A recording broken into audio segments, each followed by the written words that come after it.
What's up? Welcome to this episode of the Marianne Hickman Show. And this episode, I'm featuring a special friend of mine. His name is Salt Garrison. He just moved to the other side of the world, and I barely got him right before he got on the plane. So make sure you watch carefully and listen to this episode because Salt, he legally changed his name because he extracts the best out of people. So check it out.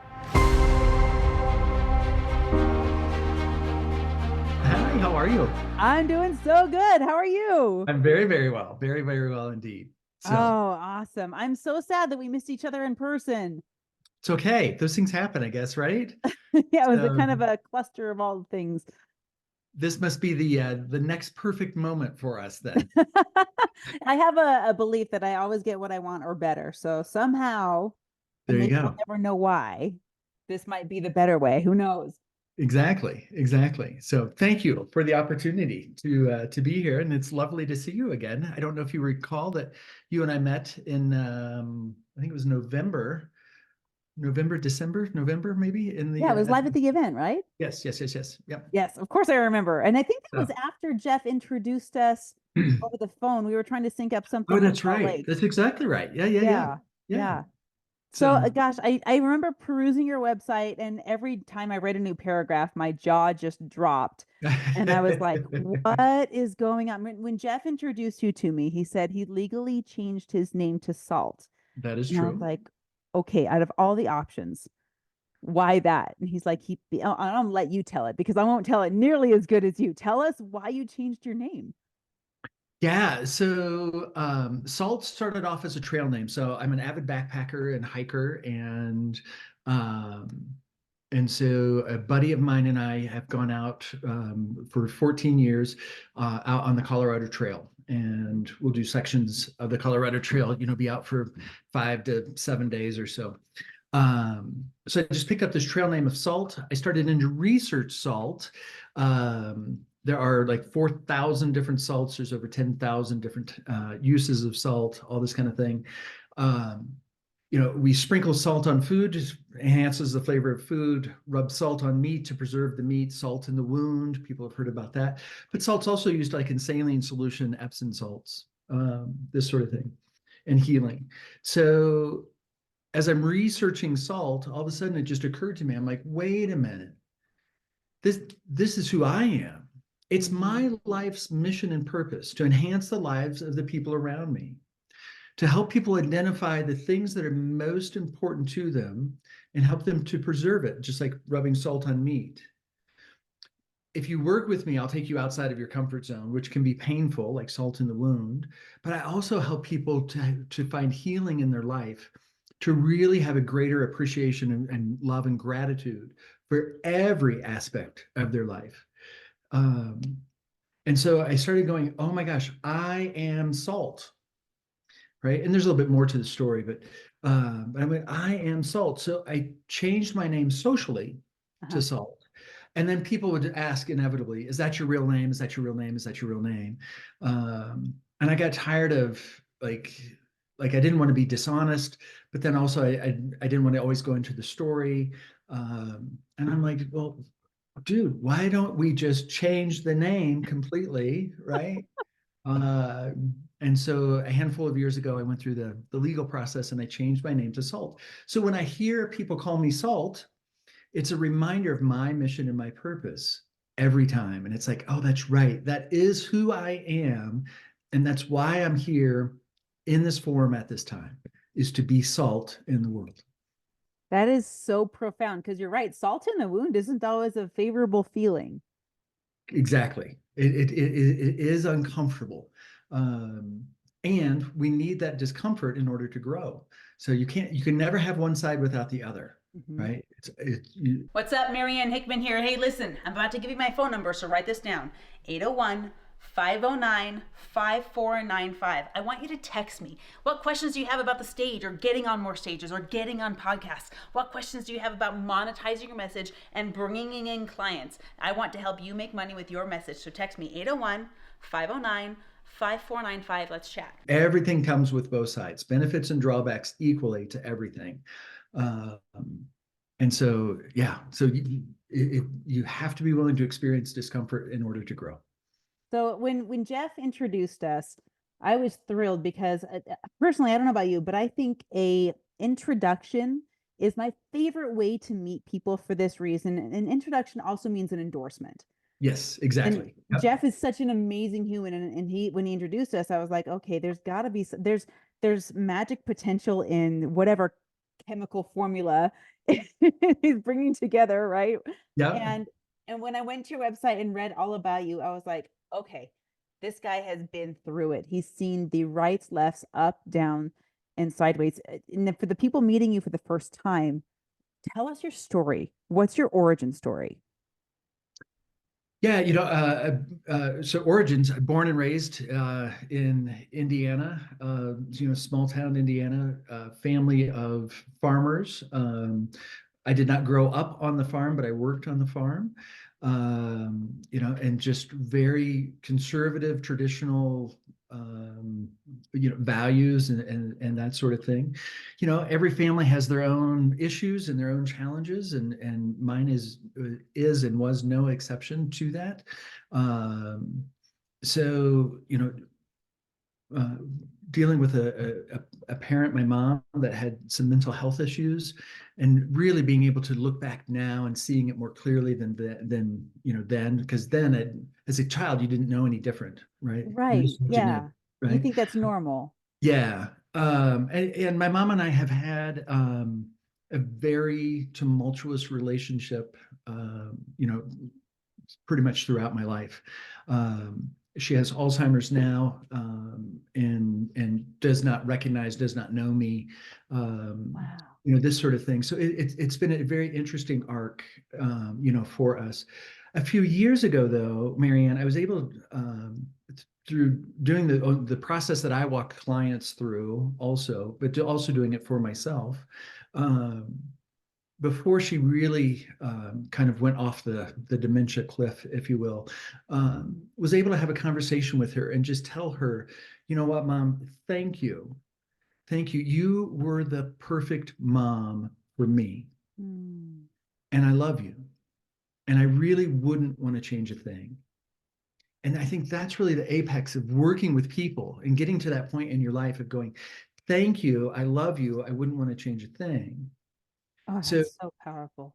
for her, what she heard was she was the perfect mom, did no bad, no wrong, all good, all, this, right? And it's like, no, no, no, no, no, that was not right. And I knew that that's how she would accept it. And I'm okay with that, right? She Yeah. gets to have that. But I look at it and I go, I see a perfection in our relationship that led me to be the man who I am today, to be able to do the work that I do today, and to be able to have, the intimate relationship that I have, with my partner. She's an amazing human being, and have the relationship that I have with my own children. And if I follow all of those pieces back in time, it all goes back to how my mom and I had our relationship. And when I look at it in that lens, I go, I wouldn't want to change that because I don't want to change this. Yeah. And I love this. And I had to go through that in order to get to this. Oh, that hits like a ton of bricks. Now, we didn't discuss this before, I don't think, while we were on the phone, but my husband grew up I don't know what your mom's specific, what label Yeah. was, right? But he also grew up in a home where mom was not there mentally, Mhm. presently, like she was physically present. But Richard and all of his siblings would tell you that he never really knew his mom because Mhm. she was so sick all the time. Wow. But you're right, the definition of this motherhood dynamic, you don't know any different until you're in something different, and even then it takes a minute for you to say, okay, well, this is different and better. Like I didn't realize my childhood was abnormal, if you will, and Yeah. who can say they have a normal childhood anymore? Right. So, but this perspective that you have is so unique because, and I want to get into your healing modality in just a moment, Mhm. but I think everyone can identify a villain in their life. Yep. For me, it wasn't my mom. For me, it was the person I divorced. At one point, they were my villain. Yep. right? And I don't know if you're familiar with the Cartman drama triangle. Is that part of your modality?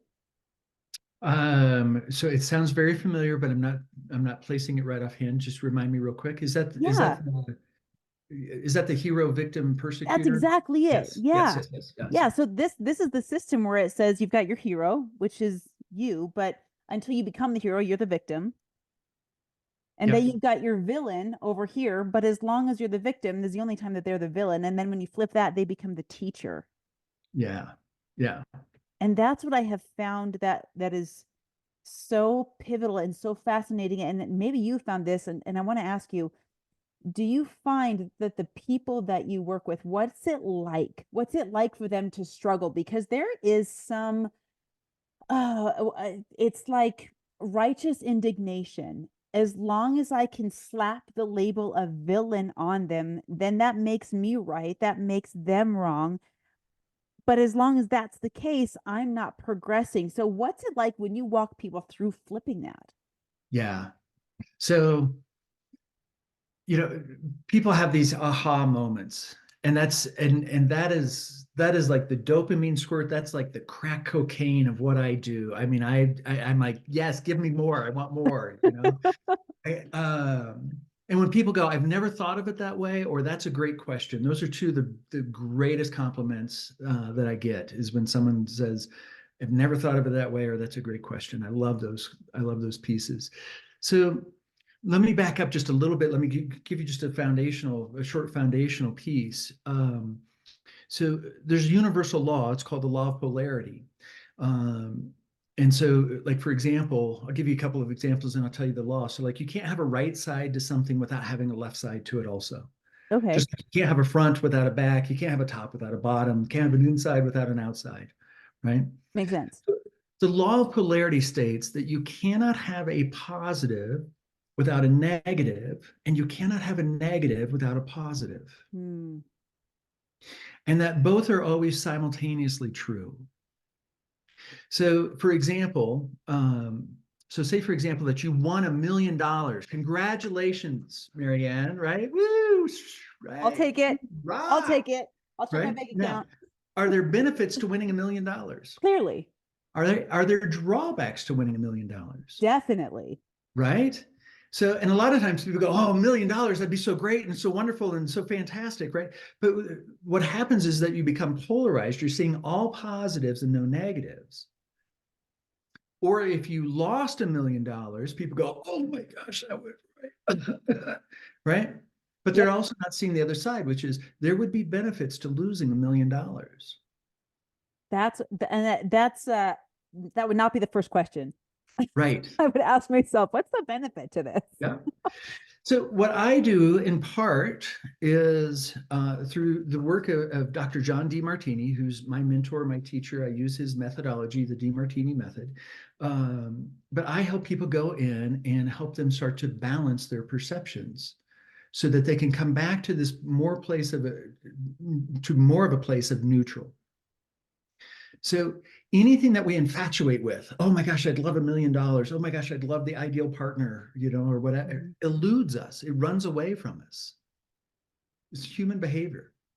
So are you saying that if we're reducing the polarity, maybe I'm misunderstanding, but are you saying that when someone says, I want $1 million and they get all hyped up about it, is your job to say, well, it's not as glamorous as you think, or are you doing it in a way that actually brings it closer? So you'll actually have a better opportunity to obtain whatever it is that you desire when you see both sides of it. Interesting. Walk me through that. Yep. So again, anything that we infatuate with will elude us. All right. And so, can I demonstrate this? Can I mess with you just Please. a little? Yeah. I'm like getting an hour of free mentoring here. Like dig in. So if I was infatuated with you, for example, right? Mhm. Right. And no disrespect to you, right? So, but if I was infatuated with you and I went, oh my gosh, Marianne, you're the most wonderful person ever. I just want to be your right-hand person. I just want to be there every moment of Mm. every day. Exactly. What are you doing? It's repellent. Yeah, you're pushing away. Yeah. This happens Anything. all the time, Salt. Like I see myself do this and I've seen people do it with me. You're absolutely right. Yes. And we go, whoa, I know. It's human behavior. So it's true with people and it's true with things. Anything that you infatuate with, anything that you have on a pedestal, will elude you. And actually, the higher you have it on a pedestal, it actually breeds fear and insecurity. We're afraid we're going to lose it. Oh gosh, Salt, the first thing I think of while you're talking about this, because you and I are in the world of mentoring. Yep. Right. Yep, for sure. And Yep. there are heroes of the mentoring world. The first biggest name that comes to mind is Tony Robbins. Yeah.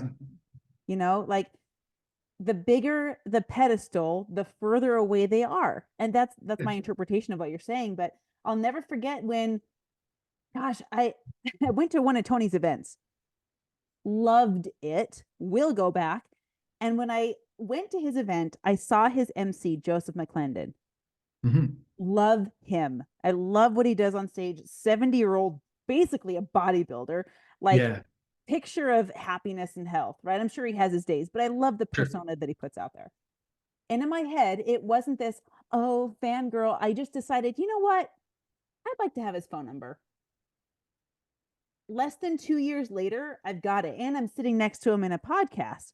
Maybe this is demonstrating the principle that you're talking about, because I've done the opposite. Just last week, I was told I was going to be on stage with some really cool people, like people that I had pedestaled. Right. Yeah. And I messaged one of them on Instagram and I was like, hey, it looks like we're sharing the stage this week. So excited to meet you. I've been admiring, and I was doing this thing that you're talking about. Like, I've loved your work. I've admired you from afar. It's really cool. And then she stopped messaging me back. So we get on our group call and I was like, Maya, I'm so sorry. I didn't mean to come off as super fangirl. I just love your work. Yeah. And I was like, oh, now that you're saying this, that's what I was doing. Yeah. Now, and so let's put a couple of these pieces together and let me kind of sketch this out a little bit more also. Okay, take me there. So anything or anyone that we put on a pedestal, right? So it's up here. What automatically happens to us? What are we doing to ourselves? I mean, if you're saying that it can't go one direction, it has to go two directions, right? So the delta just gets bigger. Right. And we're minimizing ourselves. And God, life, the universe, whatever you want to call that, goes, stop that. You are not here to be minimized. You are here to actually actualize your own unique genius and your own unique magnificence. So anything or anyone that we have on a pedestal, it's actually wise to actually ask yourself, what are some of the drawbacks? Oh my gosh, I would love that $1 million. All right. Well, what would be some of the drawbacks so that you're actually bringing it back down and you have a better opportunity to actually achieve it? Now, with people, if I said, Marianne, I'm always happy, never sad. I'm always kind, I'm never mean. I'm always positive, never negative. I'm always generous, I'm never greedy. Would you believe that? Not a chance. No, right? There's a part of you that's like, that's BS, right? Yeah, it is. Right? And if I went, okay, well, I'm always sad, I'm never happy, I'm always mean, I'm never kind, I'm always negative, I'm never positive, I'm always greedy, or whatever I said, never giving, whatever. Would you believe that? Well, I would say, is that true? That's the first question that comes to my mind. Is that really true? Right. So, but there's also a part of you that goes, you're never always. You can't be. Right. But sometimes I'm happy, sometimes I'm sad, sometimes I'm kind, sometimes I'm mean, sometimes I'm positive, sometimes I'm negative, sometimes I'm giving, sometimes I'm greedy. Would you agree with that? Oh, absolutely. We all are. So you understand that everyone has both sides. So if you're pedestalizing a person, then you also have to go, what are the drawbacks? What are the drawbacks to a Tony Robbins, right? You sure as heck can't go out and just have a cup of coffee with Tony, right? Worldwide, someone's going to know the guy, right? And what are the drawbacks to him, or what are the drawbacks to his personality or his wealth or his fame or his success or whatever that is? So you look at that, and this goes back to that villain piece in your life. And I agree that we all do. And we all ourselves play the hero and the villain in our own life. So when you actually look at the villain, and I don't see my mom as a villain, but I'll use my mom as an example. But if I look at her and I go, wow, there were drawbacks, right? to what happened in childhood and how I experienced that, right? Okay, but then I go, well, wait a minute. She's also both sides. So where was she also kind? Where was she also caring, right? In her own way, how was she loving? And what was the benefit of what she did do? Right. So I was a little guy and she was angry about something, pissed off about something. And she took all of her clothes and started putting them in a suitcase, put the suitcase in the car, and she's driving away. Right. And I'm standing there at the door watching my mom drive away, and I'm just crying. Mm-hmm. Right. And so for years and years and years, I had this thing about women leaving me, female anger. Oh my gosh, that's, bad. Please don't be angry, and, all that kind of whatever. And then if I look back at it now and I'm going, how did that actually serve me? What were the benefits of that? So that now the female anger piece doesn't upset me. It doesn't bother me, right? I recognize that if someone's leaving, somebody else is coming towards me. It's always both sides. It's never just one or without the other. So when you can actually come to that point of appreciation for the villain and go, there was a benefit to that person. And going, wow, now I start to see both sides of that. And now I'm not so polarized. I'm not so triggered by it. I'm not so emotionally charged, if you will. Well, and this goes with loss of anything, loss of relationships, loss of maybe a title at a job, loss of your favorite thing that you cared about. That was an object. Yeah, Exactly. it makes it, for me, the way you're putting it makes it all the more real, because there's this common belief, especially in the coaching industry, where the universe abhors a vacuum. It doesn't tolerate it. It has to fill it with something. But the way that you, maybe it was your body language, but the way you put a string between what was leaving and what was coming, Yes. It's in a way very comforting to know that at the same rate and pain level of the exit, the same rate and joy level of the entrance, like that, it's a tug of war that just, you're blowing my mind right now, because it's like, oh my gosh, that matches the laws of physics, that matches the laws of equal and opposite reaction. Like, duh, like I knew this, but the way you put it in such a visual format for me just really connected those dots and got me so excited. And that just tells you how many exits I've seen in the last 3 months that I'm getting excited now. Like, but it's incredible to think about. And gosh, I hope those of you that are listening, throw in the comments, like share with us, those of you at home. Yeah, please. What I want to know, like, if you're watching this on YouTube, throw it in the comments. Like, if there's something that you've made an exit from, what are you excited about? Because it's so true. It's not just hope speak, and it's not just this building up. It has to happen that way. Yes. It's Wild. always both sides. And this is a mantra that I use over and over and over again with clients. It's always both sides. So no matter what has happened, there's going to be a benefit to it. There's going to be a drawback to it. There's going to be a benefit over here. There's going to be a drawback over here. Now, you're actually touching on two other universal laws. One law is the law of conservation, and this is a law in physics. And the law in physics says that energy and matter cannot be created or destroyed. It can only be transformed. Oh, you're speaking my language. I'm pushing up my proverbial glasses on my nose. Like, I kept my college textbooks on this. That tells you how much of a nerd I am. There you go. I love quantum physics. Oh, I'm a huge geek out nerd on quantum physics. Oh, yes. We could do a whole part 2 on that. So in the world of human behavior, we go, nothing is missing. It's just in a form that you don't recognize or appreciate. So, for example, okay, keep going. It's just like you made a light bulb go off for me. Keep going. Yeah. Now, so let me clarify this just for a moment. Like in the physical world, something might be missing. Like you're like, where are my car keys or where's my cell phone? Right? They're missing. I don't know where they are. Okay. Right. That's not what I'm talking about. What I am talking about, though, is in the emotional, mental, spiritual realm of life. So when my dad passed away, my dad passed about 9 years ago, coming up this summer. And so when he passed, there was a piece around his warmth. He's just this warm human being. He was a bit of a bigger guy, And just people were just naturally drawn to him. It was amazing to actually watch throughout his entire life. But his warmth and he and I would touch base like once a week, at least once a week. Just kind of touch base. So when he passed, it's like, who now is demonstrating or displaying warmth towards me? So, and it'll go from one person, it's called the law of the one and the many. So all traits are rather in one or in the many. So it went from my dad, and then other friends started showing up in a more warm kind of way. Friend of mine, Bart, started showing up. Cousin of mine, Tom, started showing up, right? And these men, Patrick was another friend of mine, is a friend of mine, but he started showing up in a warm, and so it's like the trait of my dad, warmth, is not missing, it's just in a new form.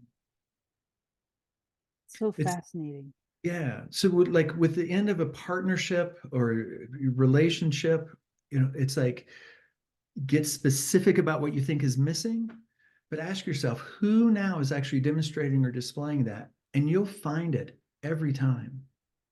That's interesting that you talk about that, because I relate to this on a level with my mom. And my mom, thank God she's still here.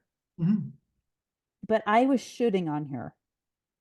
Yeah. I don't know if she'll ever watch this or she'll ever know this. Mom, if you are watching this, this is my official apology. I'm sure shooting on you. But when we moved to Utah, it's 500 miles away from Colorado, where we grew up. Yep. And I had expectations that were uncommunicated and unfair. Yeah. Placed on my mom. And I was complaining about them to my sisters, as siblings do. And my sister shared with me the principle that you just shared, but in a different presentation. She put it in different wrapping paper. Here's what she told me. She said, the person that isn't showing up the way that you should is playing by their rules. And you're playing by your rules, and they don't always match. Right. So in your mind, she said, have a funeral for mom. And I was like, wait, what? No, yeah. She said, the mom that you are shoulding, the mom that in your head that you have invented, who she is not, by the way, gets to be laid to rest. And she said, go through the entire funeral in your brain. And I thought, you're crazy, but I tried it. And at the end, when I dedicated 20 minutes, I had the funeral program played out, music, speakers, everything. I took that seriously.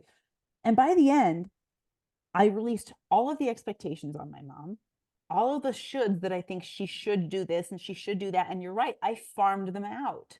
Yeah.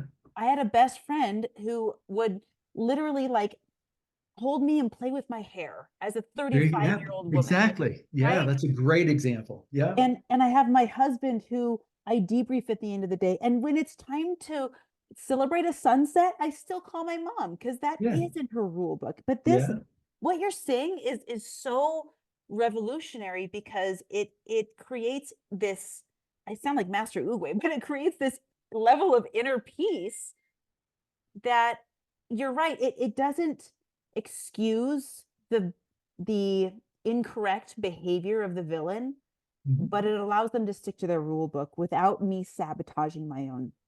Yeah. Yeah. Oh, that's so cool, Salt. Yeah.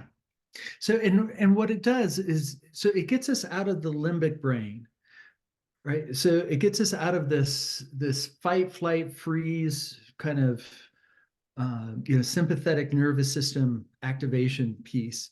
And it allows us to go into the prefrontal, where you can actually expand in your thinking, right? In the telencephalon, in the very front of the brain. But so there's nothing missing. So you're not chasing, trying to fulfill voids. We have perceived voids, but it's like, wait a minute, I have it. It's just in a form I don't recognize or appreciate.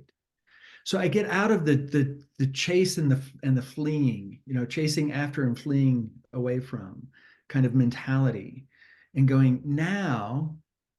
So here's a great saying, and it's the master lives in the world of transformation. The masses live in the illusion of loss and gain. Okay, walk us through that. Yeah, so I'll say that, and I'll say it the other way. So the masses, most people, right? Live in this illusion of loss and gain. Oh my gosh, I lost something, or I'm trying to gain something. But a master actually lives in the world, not an illusion, but in the world of transformation. Going, wait a minute, no, I've not lost anything or gained anything. Again, energy cannot be created or destroyed. It can only be transformed. So I live in this world of transformation. What have I transformed? What have I taken, and where am I transforming it, or what am I transforming it into? And this is a piece that I work with clients around taking your life and going, see these amazing resources, and then how do you transform those resources more into the world and more into the life that you truly desire? Okay. So do you take with your clients, do you take this more on a financial level, like you're describing? Is it more relationship based? Where do you find that this applies most for your people? Everywhere.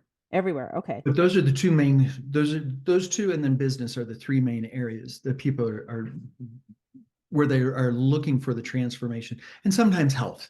I mean, I would say health and business are probably a tied for three. But financially, so people come to me and they're like, okay, I want to up level, right?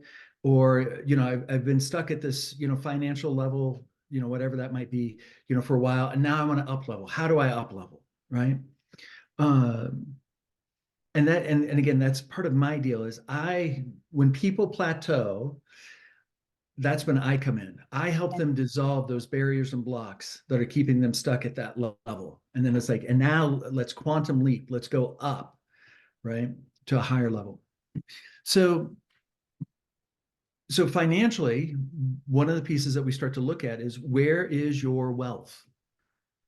And I don't care who you are, you have wealth. Now, you might not have dollars in the bank, or you might not have as many dollars in the bank as you would desire, but you have wealth.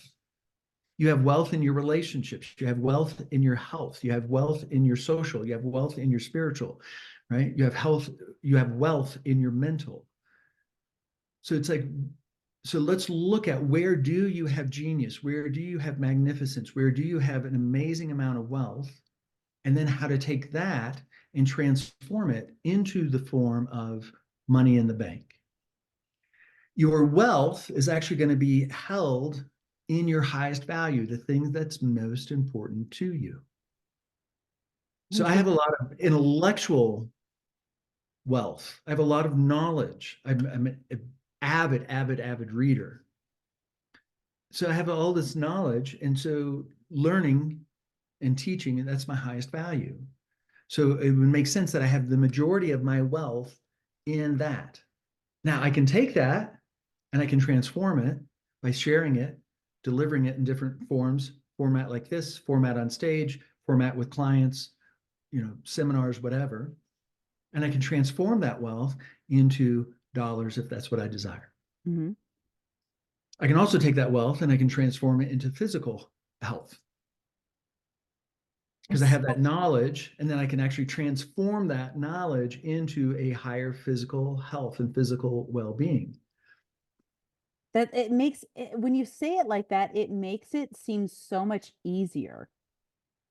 And you're right, this is exactly the formula for lowering the pedestal. It's not that hard. I just have to change states of matter. Yes, exactly. Wow. It's calling it, see, here is matter unorganized. Go make something with it. Right. Right. This is, and I've been wanting to ask this. Can I get a little vulnerable? Oh yeah, please. Yeah. Okay.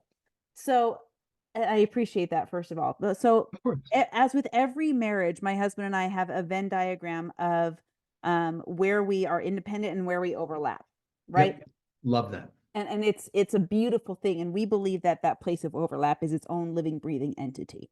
Yes, it's my partner and I as well. Yeah, it's its own life. And one of the places where my husband and I have been working through this feeling and is this place of romance and understanding the definition of romance and what it is. And what you said earlier, I'm probably going to paraphrase it and butcher it, but you said something about it's not really gone, it's just in a form you don't recognize or appreciate. Yeah, exactly. This hit me like a ton of bricks. So we talk a lot and we debrief a lot. And gosh, I feel like I'm the neediest wife in the world because I'm like, babe, I need to be romanced. I need to be flirted with. I need to be blah, blah, blah, blah, blah. And he gets so frustrated, understandably, because he says, I'm doing all of those things. I'm romancing you. I'm like, I feel like you're shoving cookies down my throat and you're insisting that they're good, but they don't taste sweet. They're all missing sugar. Yeah. And so we're in this, when we butt heads, it's often about this because we don't recognize or appreciate, and it works the other way. So he asks me to be patient, and I'm like, okay, I can be patient. And then I ask him, how will you know when I'm being patient so that I can do more of that? Yes. Because I feel like I'm being patient and you're not seeing it. What would Yeah. you say in my situation? Like, I'm hoping I'm the only one that's going through No, this. no, no, not even, not even. So first off, I appreciate you actually bringing a real life example, because real life examples are the best examples for me anyway. So I appreciate you sharing and your level of vulnerability. I think that's awesome. And then also another piece. So for me and my partner, her name's Shawnee.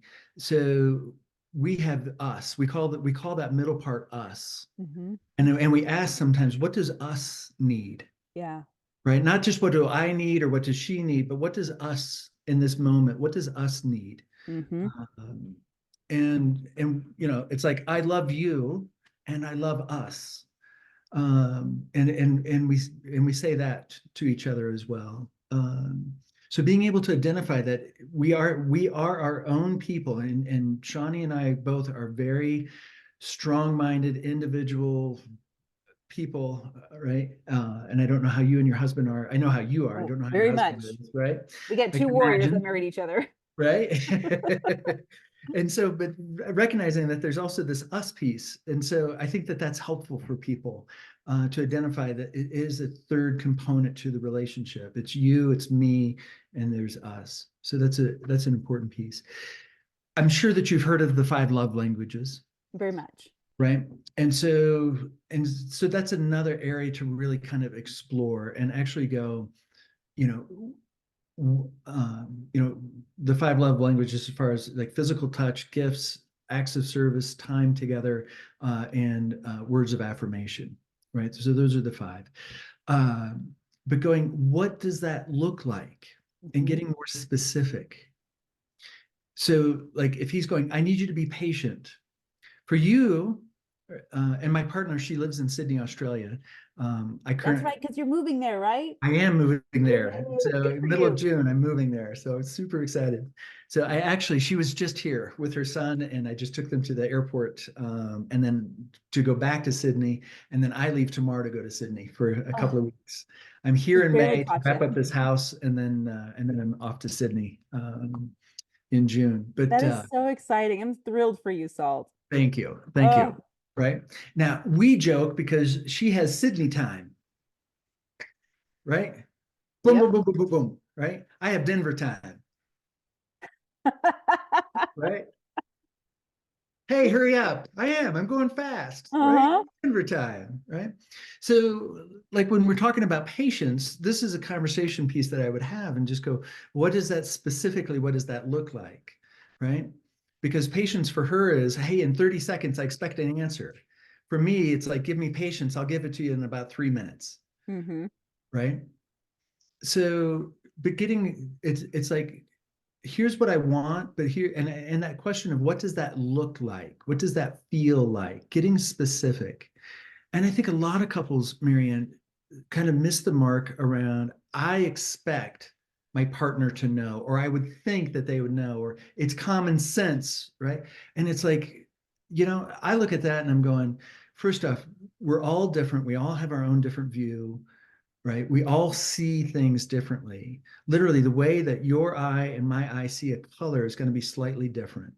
We're going to register it as green or blue or whatever, but your hue is going to be slightly different than mine because the rods and cones in your eyes are different than the rods and cones in mine. And so we all see the world slightly different. And I think that that's an important piece to keep in mind. But in relationship going, they're not a mind reader. And if I want it, I got to get more specific. It's like going to the restaurant. Waiter comes, what would you like? Food, right? That doesn't help me.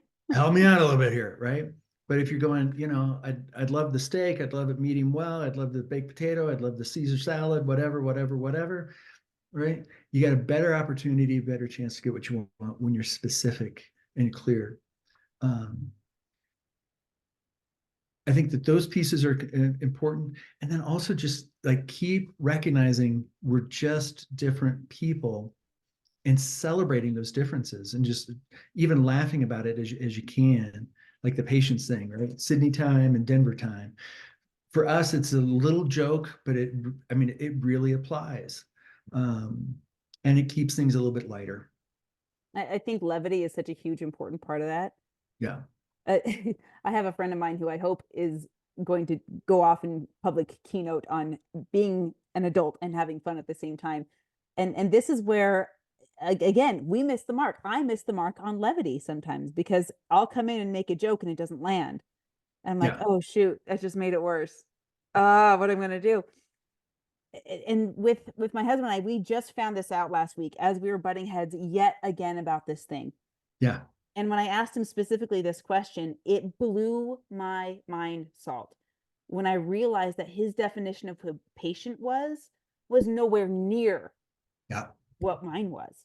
Yep. Blew my mind. I thought to myself, okay, I'm demonstrating patience by not having an explosive response to whatever the stimulus is. And I'm demonstrating patience by not asking 2 or 3 times and blah, blah, blah. But that wasn't landing for him at all. It turns out his definition of patience was acknowledgement of a specific field. He said, I need you to acknowledge when I'm doing well, not just taking care of the family, because I feel good about that, not just providing and protecting, because I know I do well on that, but I need you to acknowledge for me when you feel I'm being romantic. And I was like, that's what patience is to you? Good to know. This is great. Now I can do that. No problem. So I worked exclusively with men and men's issues. And more specifically, I actually worked with high risk, high violent domestic violence offenders for many years. And a piece that's so crucial that I think a lot of people overlook or tend to minimize is that, as men, we have these emotions. We don't always express them, or we don't always express them the same that women do, but actually speaking to that core of, I acknowledge your efforts. I appreciate what you're doing. And even like the pieces around, I love being with you. I love spending time with you, whatever that is. It's like those pieces of appreciation and acknowledgement really stoke a man's fire. He might not always show it. He might not always openly acknowledge it, but those pieces really matter, and it's interesting. If I can say something from the Bible, it talks about, husbands, love your wives, right? And then it says wives, and I can't remember now all of a sudden if it's, honor your husband or respect your husbands, I think, right? And what's interesting to me in that is it's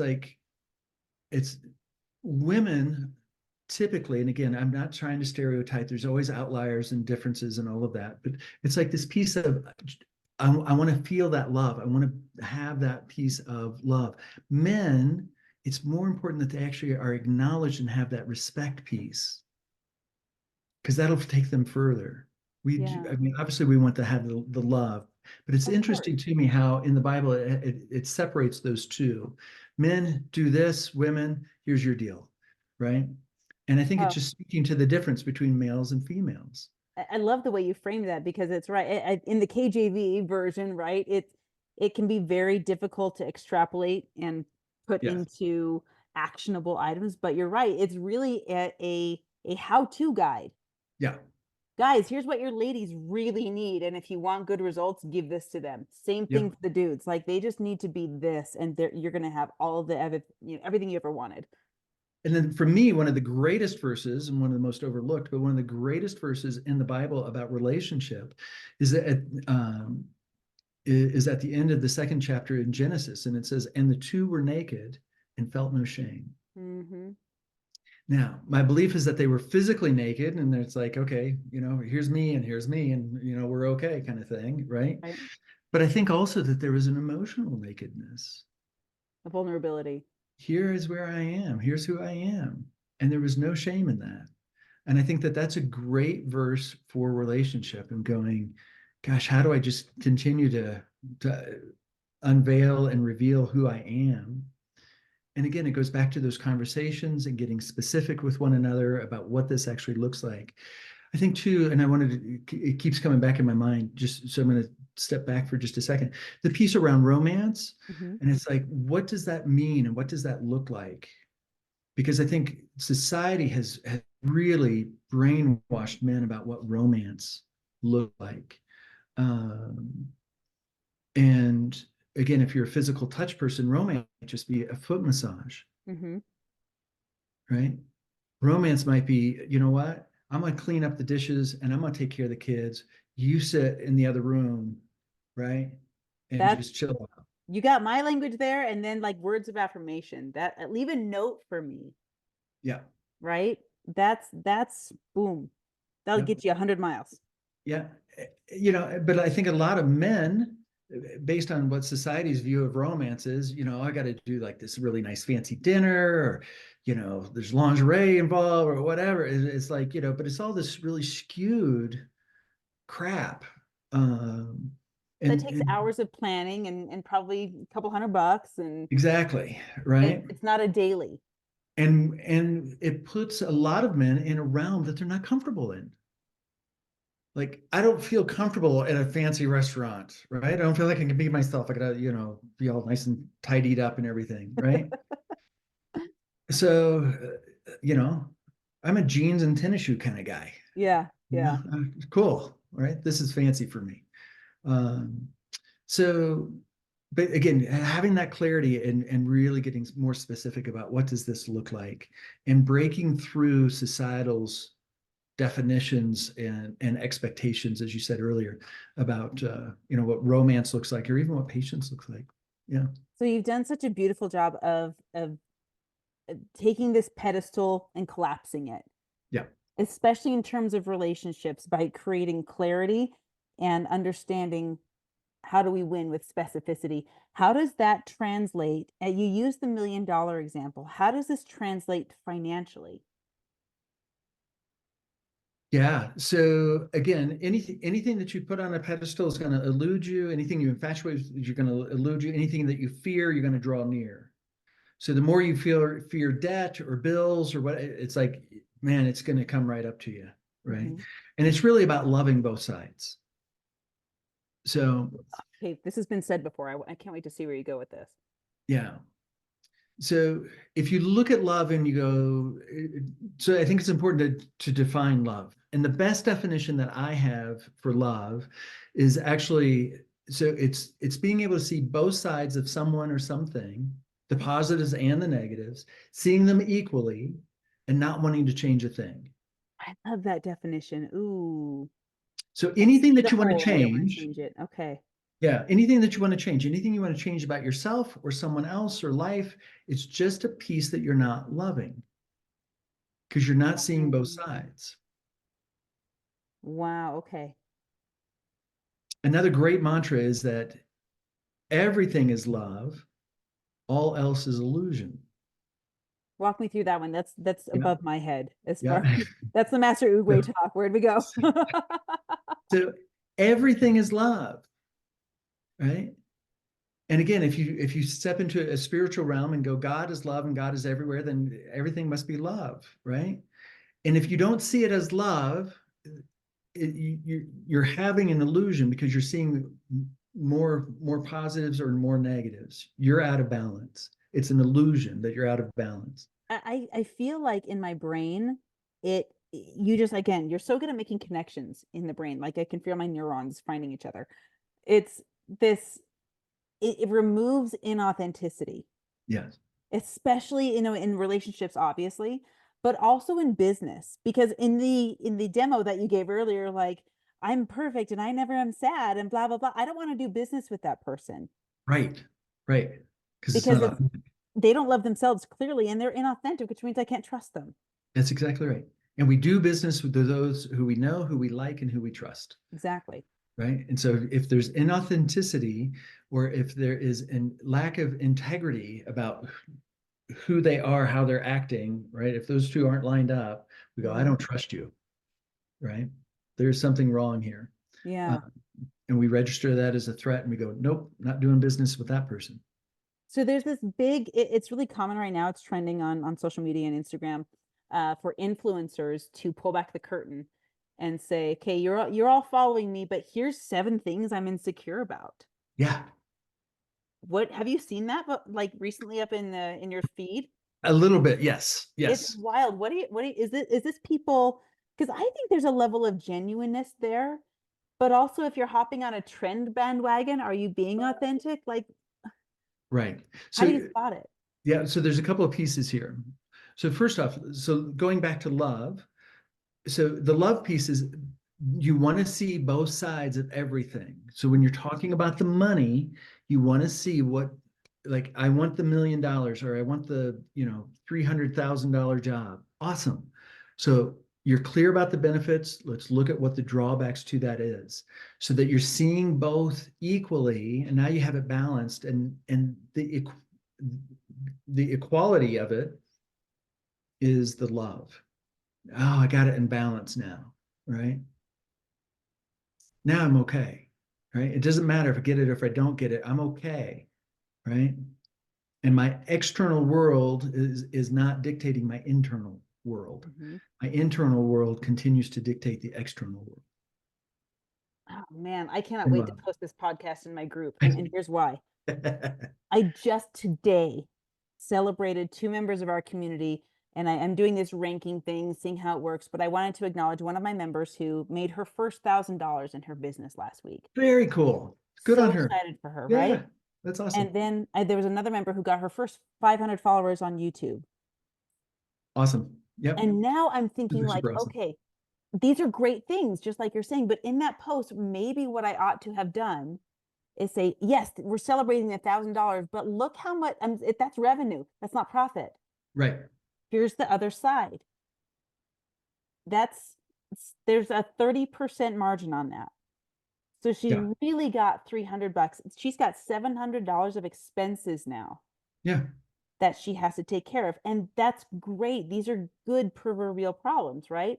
And in the 500 followers, that took probably 100 hours of recording, editing, and posting. There was an expense to that. Sure.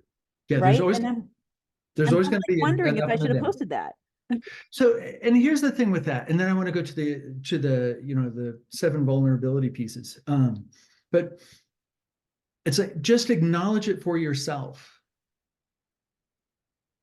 In the marketplace, we show the upside to things, and we minimize the downside. So, but this is stepping outside of society. If you truly want to master yourself and master your own life, you want to be able to see that. Now, so I see more benefits to being with Shawnee than I do drawbacks. But are there drawbacks to being with Shawnee? Absolutely there are. Right? And if she's watching this, I'm okay with that because she already knows. Right? So, and just like there's drawbacks to being with me, there's drawbacks to being with you. So, but the piece is that there's a realm, and in that realm there are ups and downs. You just don't want to go out of the realm. So, like, for example, would you agree with me if you go too high in the sky that you'd die? Yeah, too high in the atmosphere, right? Or if you go too low in the ocean that you'd die. But there's a realm that we're optimally designed to exist in. And in that realm, there are ups and downs. There are oceans and there are mountains, and we're okay, right? So it's the same thing emotionally. So there are things in your life you're going to have ups and downs that you're okay in that realm. You just don't want them to get outside of the realm, because that's when they'll start to rule you instead of you ruling them. Again, all things are in balance. I think the will of God is equilibrium. right? There's day, there's night, there's hot, there's cold, there's wet, there's dry, there's inhale, there's exhale, right? For me, I look at life, I look at nature, and I go, the will of God is equilibrium. The more that society moves towards artificial, the more there's also going to be a desire and a drive for authenticity. Mm-hmm. And so as we get into more and more artificial intelligence, I think that there will be drivers and people who are demanding more and more authenticity. And I think that's probably part of the balance that you're seeing on the social media piece. I think too, when we're authentic, again, I'm always happy. I'm never sad, right? Yeah. You know, I mean, Tony Robbins will admit, I mean, he's had anger issues, right? Dude could get angry, Mm-hmm. right? Awesome. So it's like, you know, thank you for being real. Thank you for being honest about it. Now, because you're real, now because I'm seeing both sides of you, I can actually be more drawn to you. Mm-hmm. If you're just presenting you know, I'm always happy and right, kind of everything's always positive, there's that part of me that goes, no, that's not safe. You're not okay. I think also that extends to the self, because if we idolize this person, and let's use your Tony example, and let's just imagine that, well, I want the success that he has, but I also have anger issues, right? One, that makes me feel unsafe and untrustworthy with myself, Yeah. because Yeah. I don't see an example of how to deal with that. And number two, obviously, is Tony. I don't see and know and love all of him, because I haven't seen, known, and loved all of him. I can't. Right. Exactly. Yep. And that's such, as again, I think we're smart enough human beings to know when people are being authentic, at least through a series of trials and errors. We'll learn Yeah. the hard way. Yeah. And we'll feel it out. But I think there's something to be said about the level of vulnerability. I also believe that in the coaching space, the mentor space, wounds are best shared after they're healed. Yes. That's my belief. As a coach, I would agree with that. As a coach, If I you're would in the agree with coaching that. space from the stage, if you're in a healing space and I'm going to the hospital, my wounds pulsing and doing gross things, yes, fix it for me. But once I take the stage and I'm going to talk about it, Yeah. I better be done. Yes. I absolutely agree with that. Absolutely agree with that. And as a coach, as a mentor, as an influencer, you actually get to have the power of then, now, and how. Mm-hmm. Right. So That's so back well put. then, right, this is where I was, right? I was angry. I was, you know, destroying relationships and business and you know, kids or whatever kind of, right? Now here's where I am. And by the way, here's how I got there. Here's how I got to where I am now. And that's the powerful story. And that's the transformational story that I think a lot of people are seeking for themselves. And so, but if you're just at the then, right, and you haven't healed to get to the now, you don't really have that how. And then people are like, well, you know, are you looking to me to heal you? Are you looking? I thought you were the coach. I thought you were the mentor. I thought you were the leader. I thought you were the guide, right? And I do see that with some people that try to work out some of their own stuff on social media or, you know, from the stage. And I'm like, it just doesn't resonate for me. Yeah. Yeah, I've seen that as well. It's really hard because they're trying, and I have to give them kudos for that. But exactly. it's just the chapter's not finished yet. Yep. So I can't publish the book.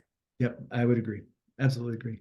So Salt, tell me, where are you going with your vision with your company? As we wrap up here, tell me what you're looking to do, who you serve, and how people can find you. Yeah, I so appreciate that. And I have so enjoyed this time. I mean, like the Me time is, too. wow, it's almost the hour is up here. I know. I'm like, part two. So as you already said, as we spoke about, I am moving to Sydney, Australia, so I'm super excited about that, and I'll continue to do the coaching and consulting, all of those pieces, and the people that I serve. So I work with individuals, I work with businesses, and I work with some elite professional athletes as well. For me, it is people who feel like they're at a stuck point, they're at a plateau, right? And they know that there's more available, there's more possible for them, and they're like, I just don't know how to get there, right? I just don't know how to break through that. So those are the people that I love working with. And again, if that's individuals with relationship stuff, or even health issues, or if that's businesses and it's like, wow, our productivity is kind of leveled off, or, the business is going through a transition because society has changed or changing. And, it's like, oh, how do we keep up? Or even if it's just in some kind of level of personal performance. If you're a weekend athlete, or someone who's athletic in general, and you're like, I just feel stuck in my performance and I want to up level. That's the piece that I love working with folks. So my website is grainofsalt.coach. And then social media, I'm Salt Garrison, mainly on Facebook and Instagram. I am on LinkedIn. I don't do very much on LinkedIn, but find me there on social media. Reach out, send me a message, and again, for folks that are listening to this or watching this, like you said, on YouTube, whatever format or that might be on, platform that might be on. If you had an aha, right? I love when people share their ahas. Or if it's like, I have a question, I love those. I love that interaction piece, quite a bit. Last piece for me is, Shawnee, my partner, she's an amazing business coach, and she's doing some amazing things in the world, literally around the world. And so she and I are actually talking about collaborating and doing a couple of relationship projects together as well. So that's a little bit further out. But we were actually just talking about that more this morning on the way to the airport. But that sounds like a retreat. yeah, If I could be so bold. yeah, that very well might be, very well might be. So Well, I want see a front row exactly seat to that. So appreciate that. keep me Yeah, abreast of it. yeah. So, and again, thank you very much. This has been just wonderful. Just Oh, wonderful. thank you, Salt. I feel blessed to share this hour with you. And guys, we're going to put all of Salt's links in the description of this video, so everything can be found there. Go find him on social media. Go listen to what he has to say. Check out his website. You're going to be blessed by doing so. And Salt, like when you and Shawnee create this thing, please let me know, because I'll that's let going you to be the know. perfect part too. And the next time that I'm in Utah, I'm definitely going to swing back by, and we'll share a smile and a hug and maybe a cup of coffee or something. That sounds amazing. Yeah, Yes, please. awesome. Okay. All right, Salt. Thank you so much. Appreciate you. Thank you. Appreciate you. Hey, thanks for watching. Go ahead and hit the subscribe button. And of course, make sure you text me just directly with whatever questions you have about building your brand. You want to build your signature keynote presentation. Maybe you're at the stage where you need to get your ebook out. You need to help writing that. Let's do it all. Whatever you have questions with, wherever you're stuck, just text me 801-509-5495. Let's get this underway and make you some money with your message.